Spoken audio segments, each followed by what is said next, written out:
This has to be one of the most important times throughout crypto's history. Every other bull run apart from right now has been very easy to track and things have been very obvious to many people. But this time around, it seems no one knows what is truth and what is a lie or fiction. Failing to know the difference for any of us right now can be the difference between life-changing wealth or just living a normal life as we are right now. That is why what I'm about to say is so important. What I'm talking about here is the 26.5-year S&P cycle I've recently discovered and how we are seeing the exact same thing play out again this time as what played out around the dot-com boom, but also global liquidity, interest and trends, and last but not least, looking it through volatility. Because in today's video, I'm not going to leave you guessing. I'm going to leave you in a position where you are completely comfortable and likely confident in what we can expect next. Now, no one has a crystal ball. No one, not you, not I,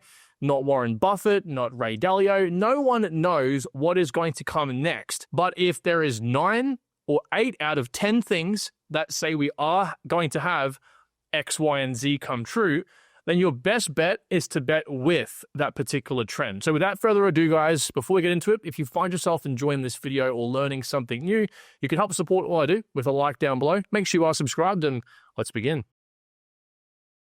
I want to start this video by giving you a bit of a word here from the man himself, Ray Dalio, and I think this is going to play a perfect role into what I'm going to say next. Such times are very much like the 1930s. I've studied history, and this repeats over and over again. So if you take tariffs, if you take debt, if you take the rising power challenging the existing power, if you take those factors and look at the factors, those changes in the orders, the systems, are very, very disruptive.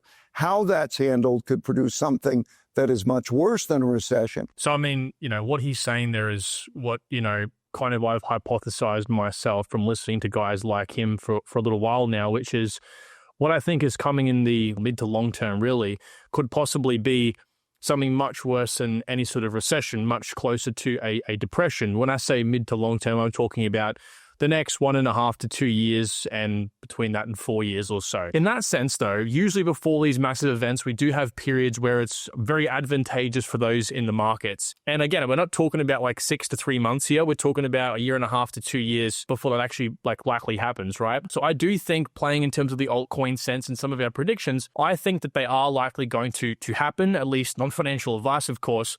But along the way, we may be faced here with fighting our emotions. And I really want to stress this because if we do have what I'm expecting and what I do want to go into here and dive into here, you cannot be greedy because we've already experienced what it's like to be too greedy when the market's overheated and to hold our bags even in a downturn like we are right now. Like 70% of our altcoins will be like minute for what is coming next, right? And so you have to come to terms with a clear goal, I think, right now to where if you are saying, when I get to break even again from being down in the dumps like here, then you actually do get out at break even. Don't push your luck because there will be a time where you do push your luck like we experience now and you end up selling at lows and then you end up FOMOing back in towards, the highs. So I think a lot of people are really missing the most important part of investing in general, which is having a clear goal in mind. Most of us blindly armchair invest. We put money in and we kind of sit back and hope for the best. I need you to, non-financial advice, but really try your best to stop and think about what you need. What is that next evolution in your financial freedom? For some people, that may mean if you've put in $1,000 in the market, that may mean making $5,000 or $10,000 to allow you to buy a car. That allows you to get to A to B much more easily. For some people, that's putting $100,000 in and making $1 million or making $1.5 million. That allows you to do X, Y, and Z. I oftentimes in the private community talk about the deal or no deal situation where, you have that 50-50 chance of either making no money or making $1 million. Or there's a chance of walking away from that 50-50 and taking $500,000. Now me, I like to be risk off. So I'm going to take the $500,000 every day of the week rather than either 0 or $1 million. And that's what I want you guys to think about here. Don't get greedy because I think that this chance, this massive euphoria moment won't come around again for quite a while. As you can see, there are a lot of moments within these 26.5-year S&P cycles that will yield you some huge returns, but it likely won't recover for many, many years. At the moments of high volatility, at the moments when everyone is fearful, that's always the time to be the most greedy. All right, so Warren Buffett recently did this exact thing, but in reverse.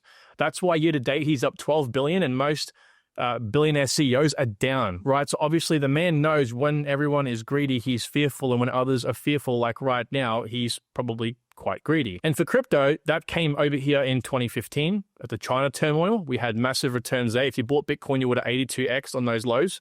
Or the pandemic, from those lows in Bitcoin's price, you would have 16x'd. Or the Japanese carry trade recently here a few months ago, right back in September of 2024, you would have over 3x'd. And I don't think we've had the all-time highs for crypto or Bitcoin. Okay, I think that's still to come here in a second. And I'm going to reference this, which is global trends, all right, Google Trends. But I know this isn't obviously the best use of technical analysis, of course, but I think it's just a great little barometer here just to show you guys that we never even reached the same level of interest in this market as we did back in 2021. Okay, so it's referencing the previous high. So we pretty much got about 80 or 60% of that of what we got back in 2021. So that's what the score of 65 here means. So again, that's going to show that the buzz we had back then was 40% more, or around about 50% more than what we had this time around, which again, just goes to show that we haven't actually had that mass euphoria moment yet, because what we're waiting for here is favorable macro conditions. The conditions I'll talk about in a moment. Now, Bitcoin's adoption path right now is the same as internet in the 1990s, and that's kind of like the main focal point I do want to take from here, because I think the dot-com boom is the most obvious comparison, because actually 26 and a half years ago to today, it was 1999, I believe, when I was born, believe it or not. And that was when we just about started the mass euphoria moment in that particular bubble. It was mania. You know, people were calling each other dummies for passing up on the opportunity. No regulation, pure speculation, okay? Anyone and everyone was creating companies, IPOing, okay? Pretty much everything was IPOing. Now, I feel like everything's starting to be ETF'd. All these altcoins are now being ETF thanks to the administration in the US opening those floodgates. And of course, what comes from that is full regulation. World-changing use cases, but from here, the speculation, the market caps, the crazy valuations kind of go to dust, and we have ways to actually analyze the true product market fit of these coins. Only a few will survive the havoc that is coming. As a matter of fact, a lot of stocks will feel immense pain themselves. This may actually be a perfect time to have a project like Bitcoin, right? Where people then realize, okay, this is now adopted. They can flee and seek haven basically into Bitcoin, obviously into gold and others as well, but that may possibly come from this. So to break it down very simply, I will make a full video on this, so I'll get into the deeper details in the next few days here. But essentially, this starts as late back as the 1990s, so way back in 1919. This is obviously not traceable in the S&P. We have to actually use Dow Jones data, so I'll get to that particular time in the 1990s, again, 1919, back then. But we had a 9,739-day period from 1919 over here until May 1946. Now, again, this was not trackable in the S&P, so we're pretty much using Dow Jones data at this point in time. But what we had here, if I zoom in for you guys, what we had here was a small run-up. We had a correction here, as I'll talk about in a second. We had a major pump, and then a major crash. Now, moving forward here to 1975, the same playbook happens yet again. And remember, these are at cycle highs. So cycle high right here. Yes, this wasn't quite the cycle high, of course. It was the highest point aside from the roaring 20s. And if we have a look in a moment here at the Dow Jones, this actually was the highest point in this cycle. Okay, so it's, apart from the roaring 20s, right back here, these are cycle highs, okay? So it's a bit cycle highs here. So 1973 comes along. We had, from these lows here, we had a massive pump. We had a correction here of about, I think it was about 16% or so, 15%. Then we've come up here about 30, 40%, and then we've come down at 50%. That is a common theme in each of these retracements, apart from back over here. Again, this really wasn't even the S&P, it was Dow Jones. In the 2000s, we had a massive run-up. We had a 21, 22% correction here. And then we had about 60% gain, 70% gain, and then we had that 50% drawdown you can see here. So fast forward to today, the exact same pattern again has played out. We've had that kind of euphoric moment so far. We again right now are in the midst of that 22% retracement, and then what is to come is likely again that last final move up before a 50% retracement again on the bottom side, which we might end up clearing the lows back in 2022. It could be that deep. If you pair each of these charts up like I've done here, this is where we are right now. This is the previous cycle, the previous before that, and then the Dow Jones Essential cycle here, where we're kind of stretching it a little bit here. You can see it, again, they roughly play out, of course, every single time. We actually don't have data as far back as like in the 1880s, but that's where this roughly would have been. You can see, roughly speaking, we do experience the same sort of retracements around the given times. And most notably, though, they kind of do end up sinking around the very end of each cycle, around the very, very top, where we are right now. So you can see here, we typically have these retracements before that final move to the upside. And again, when you actually break it down and look into it in deeper detail here, this is the 2000s. So I've got the time frames from where we are right now in the equivalent of the, again, last cycle. It was 530 days to the peak, and then again, a massive 50% retracement. The same thing back in 1973 as well. We went down 15% on the back of some pretty juicy returns, and then we came down, moved sideways for 413 days, went up 35%, then down 50%, yet again, a left-translated cycle. And the only right-translated 26.5-year bull run top, which was back in 1946, where we kind of went up, went down 13%, went up 76%, only went down 28% before continuing upwards. That went on for 900 days rather than the usual about 500-ish days on average. And so in 26.5 years from the 2000 bust, that would roughly put us where we are today. So again, where we are right now, we might move sideways for a bit longer. It's hard to tell. But from the current day, it's going to be 553 days to the very, very top, which should put us somewhere around the 26th of October, 2026.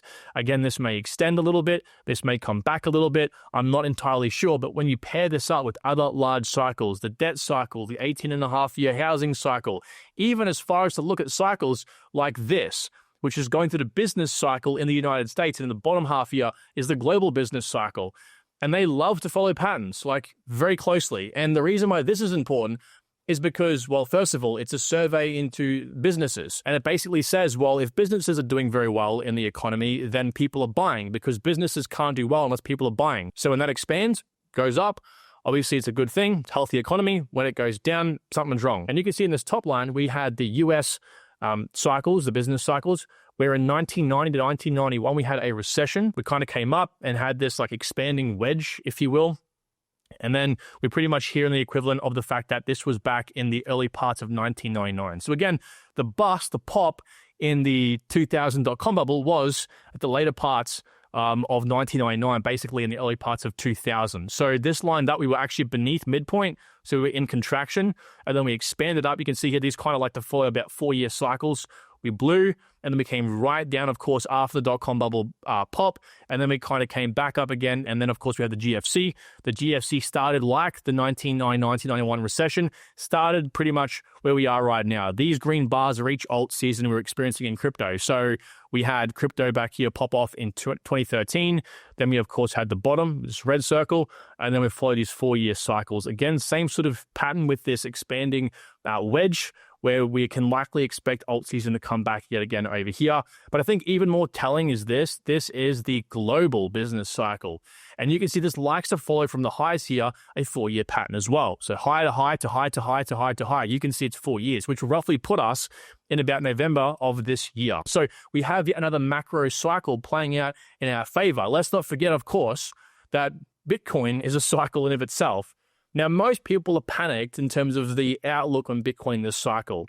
We're at like $84,000 and people think we're in a bear market. And I just don't see why, because we're respecting so many bull run levels. If we were in a bear market, we would be floating straight through those levels with haste, with no problem at all. And if you pull up this chart here, what you can see is this rainbow ribbon behind Bitcoin's price. This just shows us, roughly speaking, where we are right now in relation to other cycles based on regression, okay? So based on the cycles, over time diminishing the returns, but also going to the top right corner. So we have back over here, very similar ascending wedge in 2012, okay? We kind of had this ascending wedge where from the previous cycle we went into, respected this wedge. Once we broke out, it took 569 days, and to the previous high, it was about 630 days. So when we broke out of here, we actually were at the previous cycle's all-time high.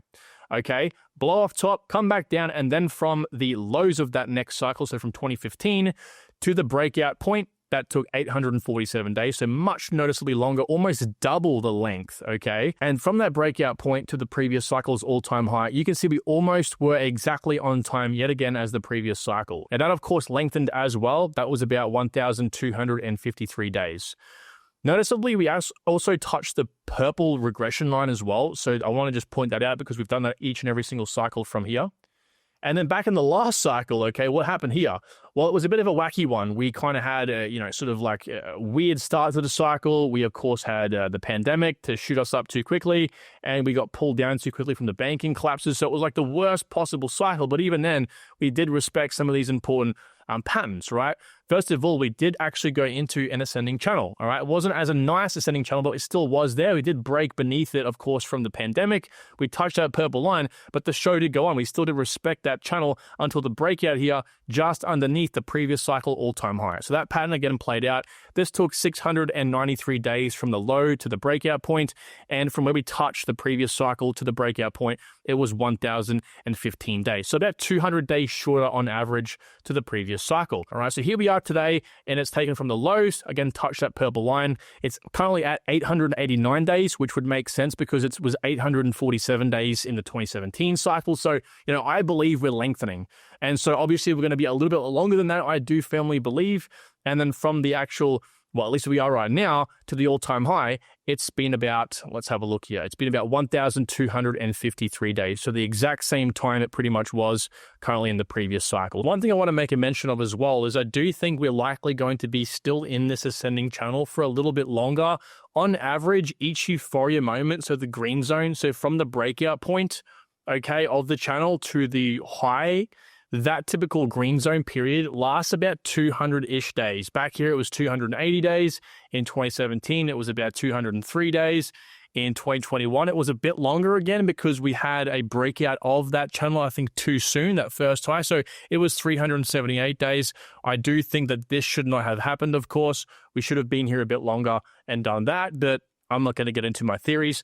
So with that being said, we likely can expect longer than this because this should have been longer and therefore longer than whatever that would have been. So give or take, I think we've chopped in this year for another 100 or so days, taking us to give or take about June, July of this year before that massive move up. It could even be a little bit longer for all I know. Again, anything could possibly change, but given history and given how things are going longer in time, it makes a lot of sense. As a matter of fact, where we are right now is on track with every other cycle.